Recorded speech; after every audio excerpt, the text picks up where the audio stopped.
शिवगण बसा बाबा, नंबर तुमचाच लागणार आहे बाबा, तुमच्यापेक्षा सुंदर कोण आहे बाबा। धीरज का फल मीठा होता है बाबा, सत्यमेव जयते बाबा, हिम्मत रखो बाबा, वो आएगी बाबा। अरे क्या आएगी, ते तर गेली गाव बाबा, आमचं जाऊ द्या, पण तुमच्यासारख्या देखण्यालाही डावलून गेली म्हणजे कमालच केली। जाऊ द्या रे, तिला पारे काय का रूपाची। नारदजी म्हणाले, हे शिवगण म्हणाले तिला नसू द्या बाबा पारक, पण तुम्ही तुमचं तोंड कधी आरशात बघितलं? मला आरसा सांगता का रे, राक्षस वाल। ताड ताड ताड नारदजी जंगलात आले, स्वच्छ पाण्याचं तळ बघितलं आणि त्या पाण्यामध्ये स्वतःला पाहिलं, तोंड बंदराचं। धक्का बसला, बाप रे, म्हणून समाज माझ्याकडे बघत होता का? मला वाटायचं मी देखणाय म्हणून लोक पाहतात। राग आला नारदाला। कोणाचा? विश्वमोहिनीचा नाही, तिच्या बापाचा नाही हो, मग देवाचा राग। का? लेका नारायणा, विण्याच्या तारा तुटेपर्यंत शेंडे हलू हलू, शेंडे हलू हलू, शेंडे हलू हलू, नारायण नारायण नारायण नारायण जन्मभर भजन केलं, तू मला बंदर केलं का? तू सापडला पाहिजे। लाल डोळे टोमॅटो सारखे नारदजी निघाले। योग असा तिकडनं स्वतः भगवान विष्णू रथ हाकत येत होते। रथामध्ये दोघी बसल्या होत्या, एका भागाला विश्वमोहिनी, एका भागाला लक्ष्मी। नेमका नारदाच्या जवळ रथ उभा केला। नारद बोललेच नाही काही। आता जिच्यासाठी तडफडलं ते रथात बघितल्यावर काय वाटलं असेल, तरी काही बोलले नाही। देवच बोलले, कुसळी का कुसळी, बसा ना गाडीत। आता हे आगीत रॉकेल विनाकारण। मग क्रोध अनावर झाला, लगाम धरले घोड्याचे नारदानं। जे बोलायला सुरुवात केली, परसंपदा सकवणे देखे तुम्हारा ईरस्या कपडे बेसेसी, मतर सिंधु रुद्रई बैरायो सुरण परिशु पान करायो। कपटी आहे देवा तू। मी कपटी? अरे तुझ्यासारखा कपटी तर ब्रह्मांडात नाही। काय कपट केलं, विचार मला, काय कपट केलं? 14 रत्न समुद्रातून निघाली, जेव्हा वाटप केला तर मी विना वाजवत उभा होतो। काय काय वाटप केला कपटानं? असुर सुरा विषशंकर आप रमामणी चारू। असुर सुरा दारू पाजली दानवाला, विषशंकरई जहर शंकराला, आप रमामणी चारू। लक्ष्मीनं कौस्तुभ स्वतःच्या वाट्याला। तुला ओळखत नाही का कसा आहे? हा, परम स्वतंत्र सिरपर कोई मनमानी कारभार करतो का विचारणारं कोण नाही म्हणून। गाठ माझ्याशी आहे। लक्ष्मी म्हणली, हे चिपळ्यावाला किती बोलतंय, तुम्ही नुसतं गटगट ऐकता? बोलू दे लक्ष्मी, बोलू दे। असं म्हणता म्हणता भगवान विष्णूच्या डोळ्याला धारा लागल्या। दादा पाटील, धारा का लागल्या?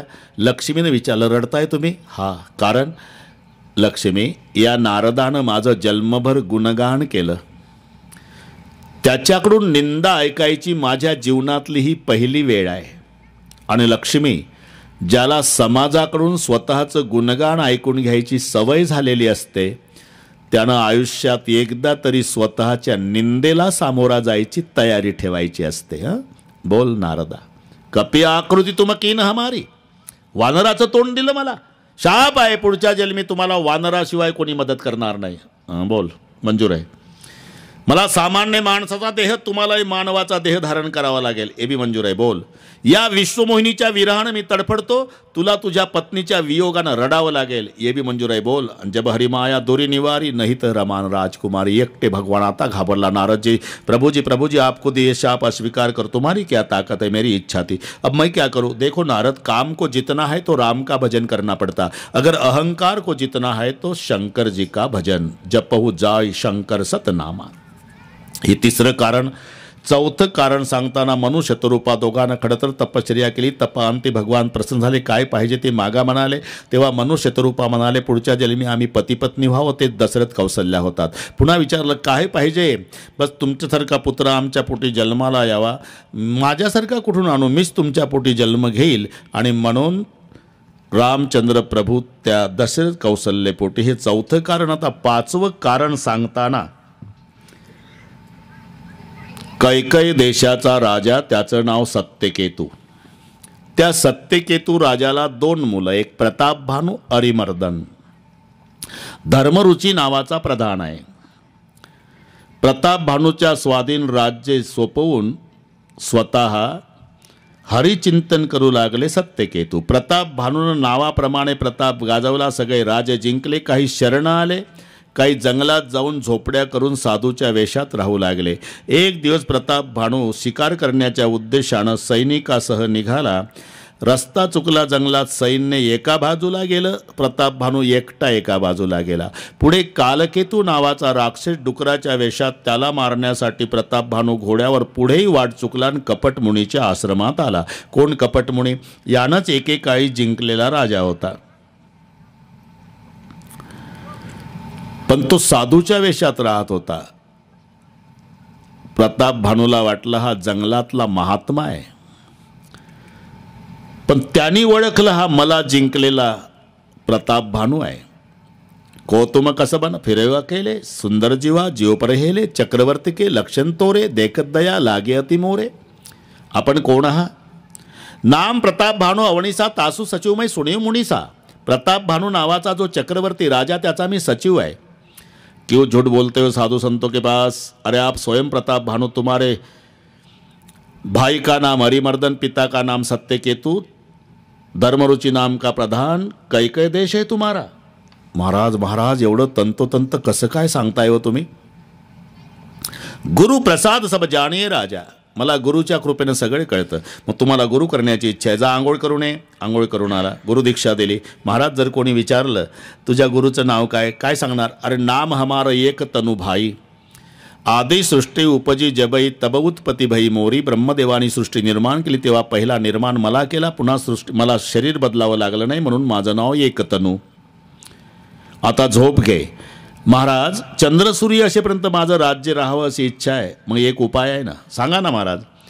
ब्राह्मण मंडळीला जेवायला द्यावं लागेल. जेवणानंतर ते ब्राह्मण प्रसन्न होऊन तुला आशीर्वाद देतील, मग तुझं राज्य चंद्रसूर्य असेपर्यंत राहील. आता झोप घे. पण काय महाराज, स्वयंपाकाचं नियोजन माझ्याकडे असेल. चालेल महाराज. प्रताप भानू झोपे गेला. तो कालकेतू आला, योग मायेच्या द्वारा त्याला उचलला, त्याच्या नगरात नेऊन झोपवला. सकाळी जागा झाला. प्रताप भानू स्वतःच्या राजमहालात विचार करतो, बापरे, जंगलात झोपलो रात्री. 70 योजन नगर तुम्हारा. 4 कोसाचा 1 योजन होतो. 280 कोसावर रात्री झोपलो होतो. 280 म्हणजे 740 किलोमीटर रात्री झोपलं की. आणि जाग झालं आपल्या महालात. चकित झालं. 750 किलोमीटरवर रात्री झोपलो, जागा माझ्या महालात झालो. म्हणजे माझे गुरु सामर्थ्यशाली आहे. कधी येतील गुरु? एक दिवस कपटमुनी आले. कपटमुनीकडे स्वयंपाकाचं नियोजन दिलं. ब्राह्मण मंडळीला निमंत्रित केलं. ब्राह्मण मंडळी जेवायला बसली, पण कपटमुनीनं कपट केलं. त्या अन्नामध्ये हरणाचं मांस मिक्स केलं, हरणाचं. आणि ब्राह्मण मंडळी सुरुवात करणार जेवायला. आकाशवाणी झाली.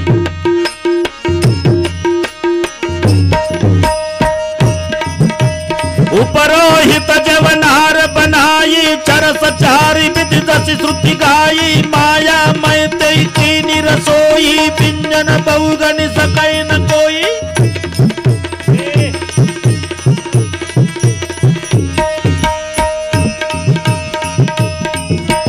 विदित मृगन करयामि सरांधा, तेहि मह विप्रमा सुखल सांधा. भोजन कह सब विप्र बुलाए, पद पकारी सादर बैठाए. पंक्ती बसल्या दादा पाटील. आता सुरुवात करणार जेवायला. आकाशवाणी झाली. परुषण जब इल्हाग मै पाला, बै आकाशवाणी देई काला.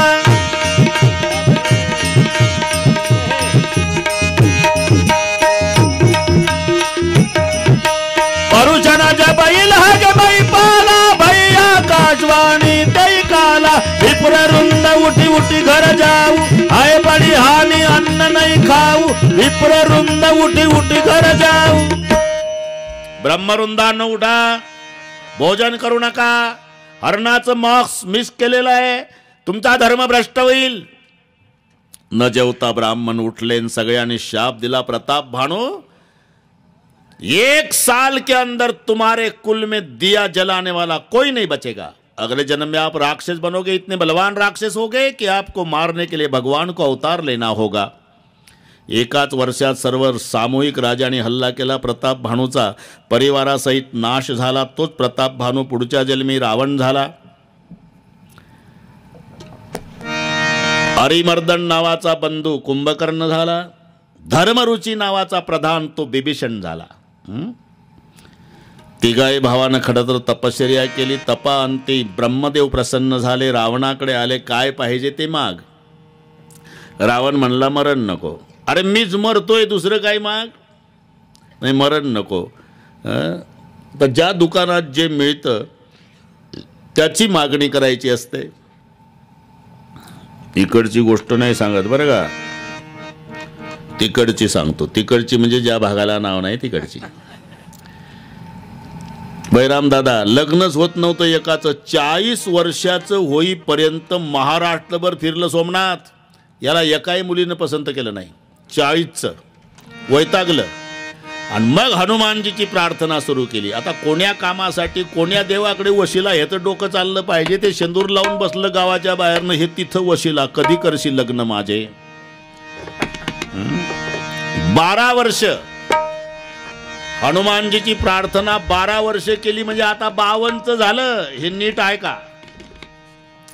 राम दुआरे तुम रखवारे, होत न आज्ञा बिनु पैसारे, सब सकुल है तुम्हारी शरणा, तुम रक्षक का हो को डरना, आपण तेज समारो आपके 3 लोक हाकते, कापै भूत पिशाच निकट नहीं आवे, महावीर जब नाम सुनावे, नासै रोग हरे सब पीरा. 12 वर्ष ना. 12 वर्ष आणि हनुमान जी प्रसन्न झाले. क्या चाहिए? बोले बाबा 12 साल से आपकी प्रार्थना कर रहा हूं, मैं 52 साल का बन गया, मेरी शादी नहीं बनती, इतनी दया करो हनुमान जी महाराज, मेरी शादी बना दो. हनुमान जी को गुस्सा आया, गदा निकाली. बोले बेवकूफ कहीं के, इतनी अक्ल नहीं क्या बे? अगर मैं दूसरे की शादी बना देता तो मेरी नहीं होती क्या बे? अबे जाओ, ये माल रामचंद्र की दुकान में मिलता है. मग हे राम प्रभूकडे आलं अश्वन्ना आणि प्रभूची प्रार्थना सुरू केली. नीलांबुदश्यामल कोमलांग सीता समारोपित वाम भागम, पाणव महासायक चारु चापम, नमामि रामेम रघुवंशनाथम. रामचंद्र प्रसन्न झाले. क्या चाहिए? बोले 12 साल से हनुमान जी की प्रार्थना कर रहा था बाबा, 12 साल के बाद हनुमान जी प्रसन्न हुए, क्या चाहिए? तो मैंने कहा शादी बना दो. हनुमान जी को गुस्सा आया, गदा निकाली. बोले बेवकूफ कह के, इतनी अक्ल नहीं क्या बे? अगर मैं दूसरे की शादी बना दे तो मेरी नहीं हुई थी. जाओ, ये माल राम के दुकान में मिलता करके आपके पास आया जी भगवान, मेरी शादी बना दो. रामचंद्र जी बोले जा, हो जाएगी शादी. प्रभूनं आशीर्वाद दिला. सोमनाथ दुसऱ्या दिवशी बिना निमंत्रणाचे पाहुणे आले. अण्णा बिना हुंड्याचं जुळलं, झालं लग्न, उरकलं. आता थोडंसं डोकं चालवा. 52च्या वयात सीताराम पाटील 52च्या वयात लग्न झालं. काय खुशीत आलं असेल. पाण्यात आला मासा, झोप घेतो कैसा, जावे त्याच्या वंशात तेव्हा कळे. इतकं खुशीत आलं बैराम दादा. बायकोला घेऊन मांढार देवीला गेलो. सातारा जिल्हा मांढार देवीची यात्रा. यात्रेला गेले.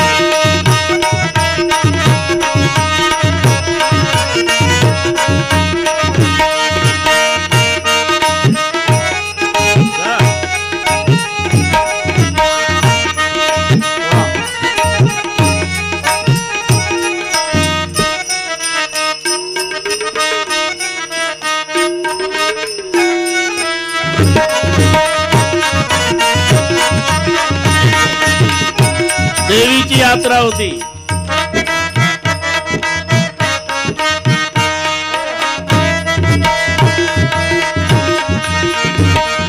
गोंधळी गोंधळी गोविंद गोपाळाचे मेळ.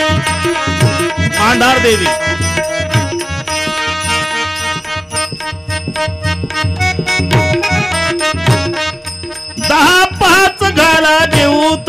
गोंधळाला येऊ, काम क्रोध बकरा मारा, पूजा रखमाईच्या वरा. जिथे विठूच राऊळ तिथं तुकयाचा गोंधळ. आम्ही गोंधळी गोंधळी गोविंद गोपाळाचे. हे मांढार देवीची यात्रा सांगतो मी. अण्णा दुपारच्या 2 वाजेपर्यंत याची बायको माग माग होती आणि गर्दी वाढली, चेंगराचेंगरी झाली. 2:30 वाजता बायको हरवली. आता बायको येडपटच होती. 52च्या वयात कशी भेटली असेल, घरी जाऊन डोकं चालवा. हरवली लेखाची बायको 2:30 वाजता. 3 वाजल्यापासून जत्रेत रडतं, माझी बायको दिसली का, माझी बायको दिसली का. माझी लोक जत्रा बघायला का बायको बघायला. 15 दिवस बिना चपलाचं फिरलं सातारा जिल्ह्यात, नाही सापडली सीताराम पाटील बायको. आलं रडत रडत रामचंद्र प्रभूकडे. क्यों रोता बेटा? प्रभु जी आपकी असीम कृपा से शादी तो बनी थी भगवान, लेकिन मैं पत्नी के साथ जत्रा देखने गया था. कहाँ गया था रे? मांढर देवी. वहाँ क्यों गया था बे? मरने गया था क्या? तुळजापुर क्यों नहीं गया था? नहीं, मांडार देवी गया था. क्या हुआ? दोपहर के 2:30 बजे तक पत्नी मेरे पीछे पीछे थी, लेकिन 3 बजे कहाँ चली गई तलाश नहीं लग रहा. 15 दिन हुए. इतनी दया करो मेरे मालिक, पत्नी का तलाश करो. रामचंद्र बोले, बेवकूफ़ कहीं के, इतनी अक्ल नहीं क्या बे? अगर मैं दूसरे के पत्नी का तलाश करने लायक होता तो मेरे सीता का तलाश करने हनुमान को क्यों भेजता बे? जाओ ये माल मारोत राव के दुकान में. तसं हे ब्रह्मदेव प्रसन्न झाले रावणावर. काय पाहिजे ते माग. रावण म्हणाला, मला मरण नको. अरे मीच मरतो, दुसरं काही माग. मग बानर मनुज जाती 2 मारे, एक तर वानराकडून मरण अथवा नराकडून. तथास्तु. मग नंबर कुंभकर्णाचा. तुला काय पाहिजे? आता हे इंद्रपद मागणार होतं. सगळ्या देवतांनी सरस्वतीला प्रार्थना केली, माते याला इंद्रपदाचा उच्चार करता येऊ नये. सरस्वतीनं एवढं वजन जिभेवर टाकलं की जिभच उचले ना. काय पाहिजे? खूप ताकद लावायचं. अरे काय पाहिजे कुंभकर्णा? म्हणताच येईना इंद्रपद. अरे काय पाहिजे? निद्रापद. जा झोप मग. सारद प्रेरी तासू मती फेरी, मागेसी निद मास सेटकेरी. मग नंबर विभीषणाचा. तुला काय पाहिजे? तेही मागेऊ भगवंत पद कमल अमल अनुराग. तिघा भावाची तपश्चर्या. रावणानं लंकेमध्ये राज्य प्रस्थापित केलं. कुबेराचा खजाना लुटला, नागकन्यांचं अपहरण केलं. एक पाताळामध्ये नगरी आहे ती शेषाची. स्वर्गात एक नगरी आहे ती इंद्राची. तिचं नाव अमरावती आहे. पाताळातल्या शेषाच्या नगरीचं नाव भोगावती आहे. हे 2 उल्लेख आले. भोगावती जशी अहिकुल व्राता, भोगावती जशी अहिकुल बासा, अमरावती जशी शक्र निवासा.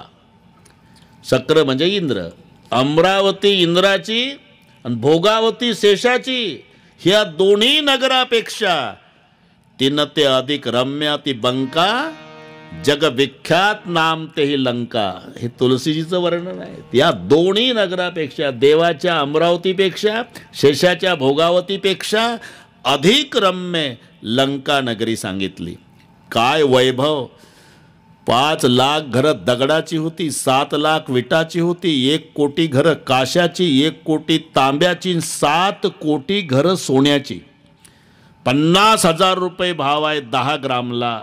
7 कोटी सोन्याच्या घराचा गुणाकार करा सीताराम पाटील, आपल्या जिल्ह्याचे मेंदू बंद पडल. एवढी संपत्ती. नुसती संपत्ती नाही अशोक पाटील, सत्ता होती. काही जवळ पैसा असतो तो सत्ता नसते. सत्ता आहे रावणाची. काय कोणती सत्ता? गाढववळी गजानन सटवी करी बाळणपण.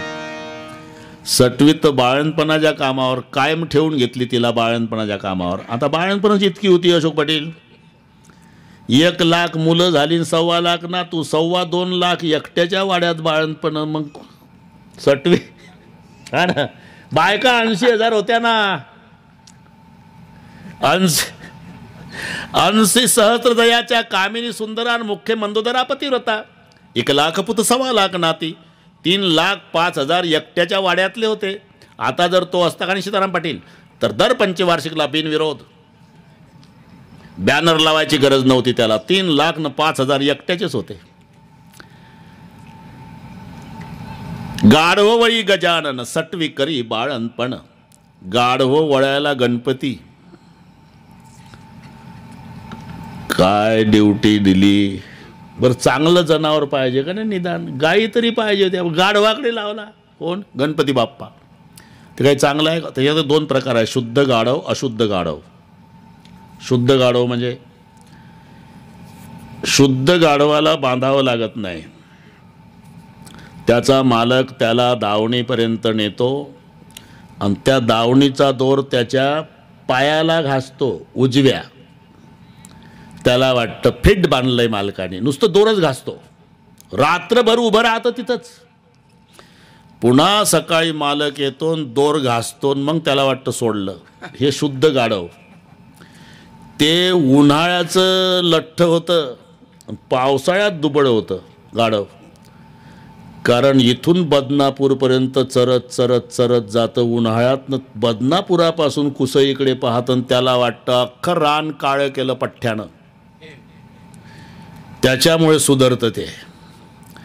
पावसाळ्यात चरत चरत जातं, मागं फिरून पाहतं, त्याला हिरवंच दिसतं. मग काळजी वाटते, आज चरलोच नाही वाटतं, म्हणून दुबळ. हे शुद्ध गाढव. हा ना. पुन्हा एक परीक्षा सांगतो. ते शुद्ध गाढव का नाही जयप्रकाशजी, उन्हामध्ये फिरतं, उन्हात फिरतं. पण आता होळी पौर्णिमा आहे, चांदणं आहे, तेव्हा मात्र कधी पहा, मी सांगतो हे ऐका तुम्ही, कधी पहा ते गाढव भिंतीच्या सावलीत उभं राहतं रात्री चांदण्याच्या प्रकाशात. का एवढा पांढरा प्रकाशनं चटका बसला मग ते गाढव शुद्ध. हा ना. आणि ते राखायची जबाबदारी गणपतराव ही सत्ता. गाढव वळी गजानन.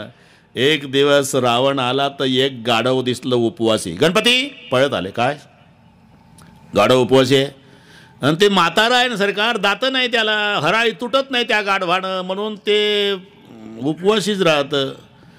उद्यापासून तुम्ही हराळी तोडा गणपती, त्याच्या पेंड्या बांधा, तो भारा डोक्यावर घ्या आणि या म्हाताऱ्या गाढवाला खुंट्यावर आणून खाऊ घाला. तेव्हापासून दुर्वा उचलला सीताराम पाटील गणपतीनं.